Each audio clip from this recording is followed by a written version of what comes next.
Hello and welcome to today's podcast episode with your host Debs Thorpe.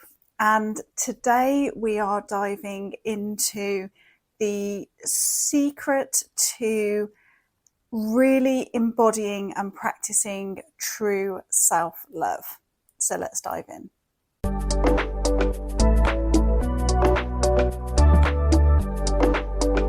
Okay, so self-love is something that we will all have heard so much about throughout our life, and we will understand the importance of being able to practice self-love in our lives. But there's a difference between what I would call the more superficial practices of self-love and what it is to then truly practice self-love in a way that creates change and transformation within. So that's the bit that we're going to dive into in today's episode. So to begin with, I just want to differentiate between the kind of two layers of self-love, if you like. There is nothing wrong with the more superficial layer of self-love practices. So these are things like having a nice long hot bath, if that's what you like, or taking some time to read your favourite book, or write some positive affirmations, or write in your gratitude journal. Like, all of these are amazing practices in and of themselves. They will just only go so far if there's still this underlying belief of not feeling good enough or worthy of love, and not being able to access that compassionate, loving, nurturing voice within. And that's the part that will really create huge amounts of change and transformation within. So there's, I wrote an article on this, and I'm actually going to be teaching a workshop on this later in the year. So I'll pop all of the details into the description of this podcast episode for you. And if you're listening to this way beyond the date of the workshop, you'll still be able to access the recording. So do check it out, because I'm going to really dive more in depth into this. But for today's episode, I want to give you a really practical explanation and a way to work with self-love that is really going to make a difference for you today. So when I talk about the secret of self-love, I refer to acceptance. Now, there's almost always a bit of an inner groan when we hear the word acceptance, because it's like one of those things that we know, but we don't necessarily really know what it means to actually work with it. Like, we know it as this kind of abstract concept, but we don't know what that means in reality. So I'm going to guide you through a really simple practice that you can do now, whereby you are implementing acceptance right here and now in your life, and that becomes the path and the vehicle for self-love. Okay, so I want you to imagine that you are at a gathering of people, and you, as you enter the room or the area where everyone is gathered, you become aware that you are all like instantly attracted to some people. Maybe you know them, you're familiar with them, you know, you're on the same vibe. You find it really easy to connect with them. You find it really easy to be in their presence and their company. And you're naturally drawn and attracted to them, right? So, you know, you spot those people there, and you can instantly feel more at peace, relaxed, at ease. Maybe there's a bit of excitement there that you get to see these people. Then there might be some other people there at the gathering that you kind of know, but they're not really like people that you would actively spend lots of time with. So you'll be polite and you might say hello and you might engage in a brief conversation, but you wouldn't want to spend your whole time with those people. And then there might be the odd person, like odd one or two people, whereby you actively don't like and don't want to engage with them. And, maybe it's, you don't know why, but you're just like, your energy doesn't mix. You just don't want to be around that person or those people. And, when we talk about this gathering and this setting, it's quite easy for you to be fluid and flexible. So you can choose where you're going to go, who you're going to spend the time with. You get to spend all of your time with the people that you really want to be with. Okay, so you get to have this really enjoyable, amazing experience. So I now want you to translate this and imagine that this gathering is your internal world. And all those people are all the different parts of yourself. Now it becomes a lot harder to choose where you're going to spend your time and energy, because like all of these parts are within yourself 24/7. Now, we as human beings tend to get pretty good at suppressing and denying and pushing away the parts of ourselves that we don't like. That goes into shadow work, and that's a whole other episode that we'll go into.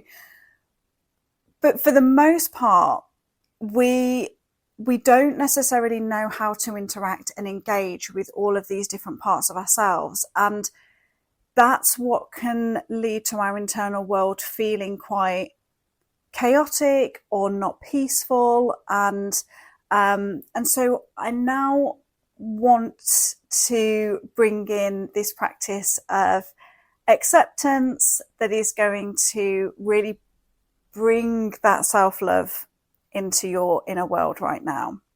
So let's go back to that gathering analogy. So I now want you to imagine that you are the person that is like the odd one out, that's in the corner of the gathering, that no one really wants to speak to or engage with. And I want you to imagine how that feels to be that person. You don't know what it is about you that makes people not want to engage with you or be around you. You're trying your best to connect, but it just doesn't land well with people. And, I'm sure we have all had that experience of feeling like the odd one out or the one that's ostracized. We understand the shame, the discomfort, the pain, the anguish that we experience in that place. So I just want you to allow yourself to imagine that you are that person for a moment. And now I want you to imagine that a little child, maybe 5 or 6, comes up to you. You don't know them, they don't know you, and they're really curious and they want to know more about you. And so they come up to you and they will start asking you who you are and why are you here, and maybe they have a little toy or something that they've got and they're showing you this toy and they're really excited about it. And you start to feel part of something. You start to feel a connection. And as this interaction is going on, you can feel your heart begin to soften and open a little bit. And maybe you even start to feel like an inner smile. And you can almost feel your whole body and your whole system start to relax and open up a little bit. And this is feeling good. It's feeling nice, right? So let's bring this back to your inner world, and let's imagine that the parts of you that you don't like, that you don't feel are acceptable, that maybe bring with them some level of pain or discomfort. imagine how that part of you feels to be actively rejected or pushed away. Okay.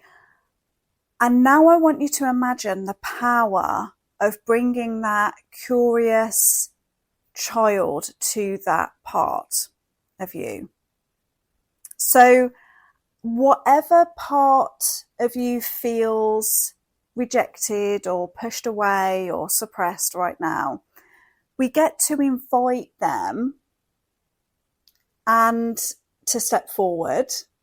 And then we get to bring this energy of the curious child to it and not sit in judgment, not try and make it into something it isn't, not try and change it or suppress it or make it go away.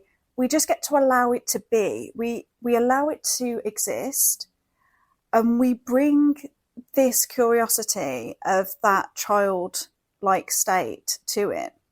And we get to ask it, like, what's it about? Why is it here? What's going on? What does it need? Like, and we get to engage with it from that place. And that is acceptance in action.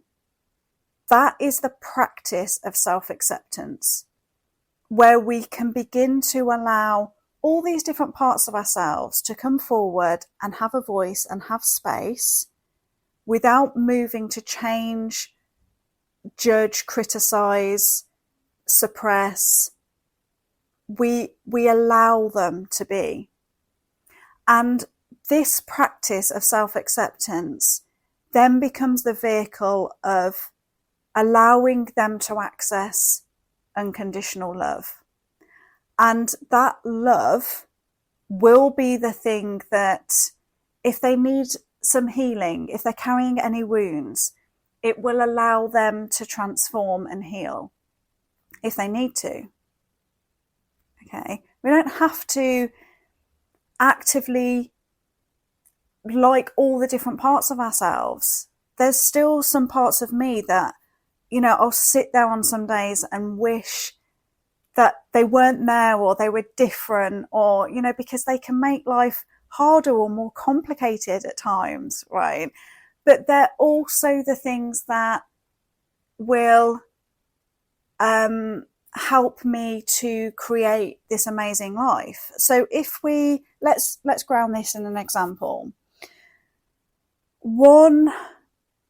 One powerful way that I actively used this, probably a couple of years ago now, was the fact that there is a part of me, or it's a part of who I am, that really, really deeply feels.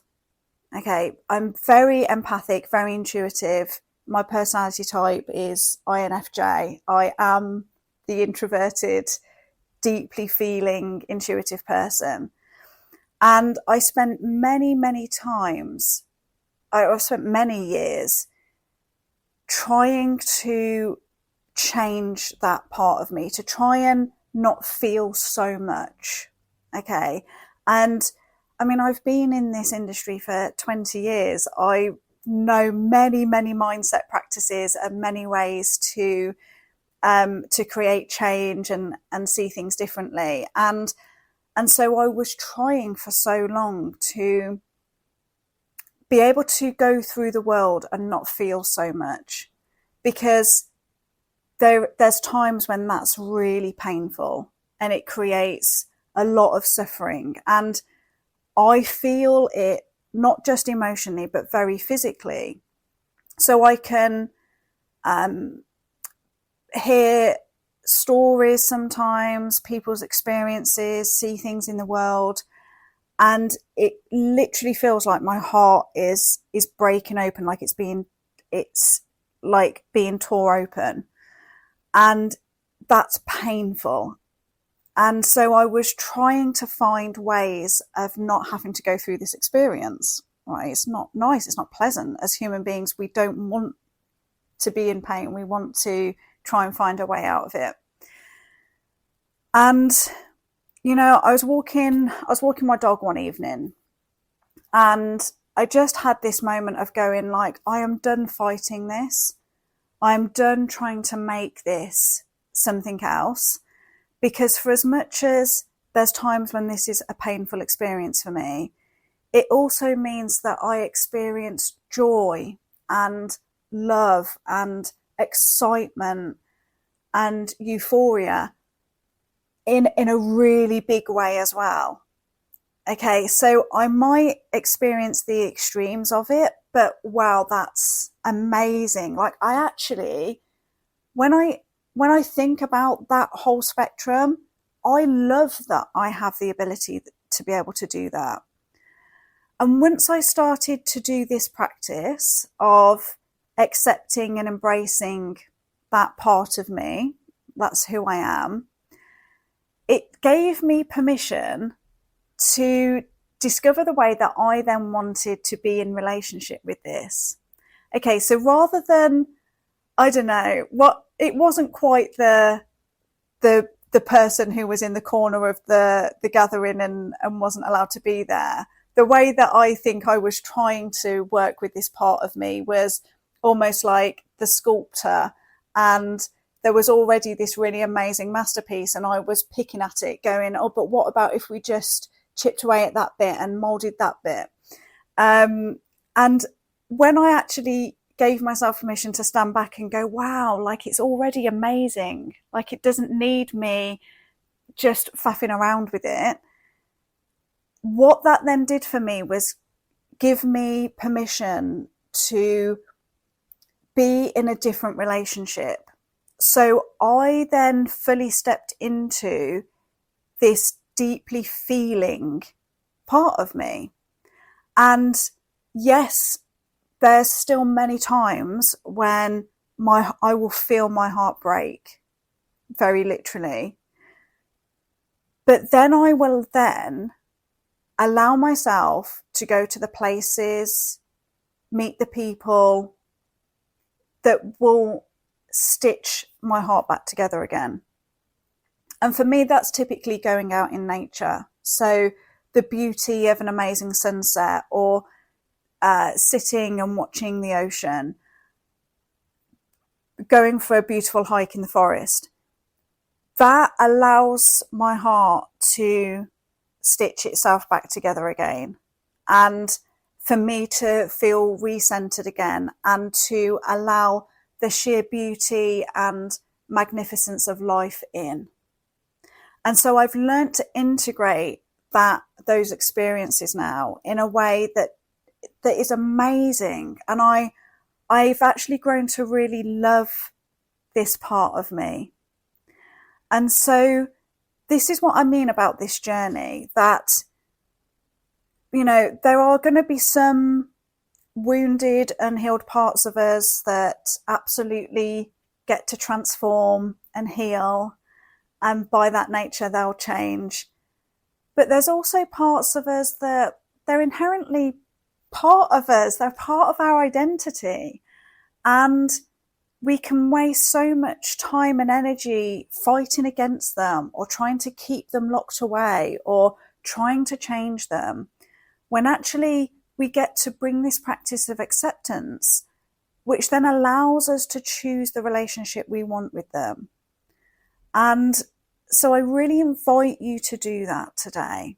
I invite you to imagine yourself at a gathering. Imagine all these different parts of you, and imagine having a curious, non-judgmental conversation with them, and then choose how you want your relationship to be with them. There's other parts of you. Say I also have a very driven part of me, a very driven, stubborn part of me, which that's amazing at times when I've got a really amazing idea, and I need to have some focus, and I need to push through to get it done, right? Or I'm 26 miles into a 34-mile ultra marathon, and I need that driven, stubborn part of me to kick in. Like, that's the thing that's going to get me over the finish line. Right? I did this a couple of times last year. I know what that takes, and I love that part of me for that. that part of me is the very thing that also drove me to burnout, because it was continually driving me in a direction that was not fundamentally aligned for me. So we get to choose when we activate these parts. And now, when that driven part of me wants to kick in and wants to be like, me, pick me, like, I've got this, I'm gonna like push you forward, I'll now catch it and stop it and go, okay, before we run away with this, I'm just going to check in and check that this is an aligned action right now. Because if it's an aligned action, right, we're going to do it. We're going to go full steam. Okay. If it's not an aligned action, this is going to take us full steam down the wrong path, and we know where that goes. So that then becomes a check. So I hope throughout this episode, you can begin to see how we can weave in this experience of our inner world, the different parts of ourselves, and how this practice of acceptance of those parts allows love to come in and allows us to operate with so much more peace and this feeling like we're in control of our inner world and we get to direct it. And that feels amazing when we can go through life and do that. So that's my invitation for you today, is do this in whatever way feels good for you. You might be able to imagine it. You might want to get some paper out and give all these different parts of you characters or names and be able to work with it in that way. There's another image that I often use with this, where we imagine that all the different parts of ourselves are sat around a campfire, and, they might just sit there and be quiet, or they might tell a story to everybody else. So we can work with it in that way as well. So I'd really, really love to hear from you how this resonates for you. What has been some of your key takeaways from this episode, and whether thinking about it in this way is really helpful for you, and whether this way of working with acceptance and self-love is something that you feel like you can really actively grasp and work with today. So until next time, I wish you well and look forward to the next episode. Bye for now.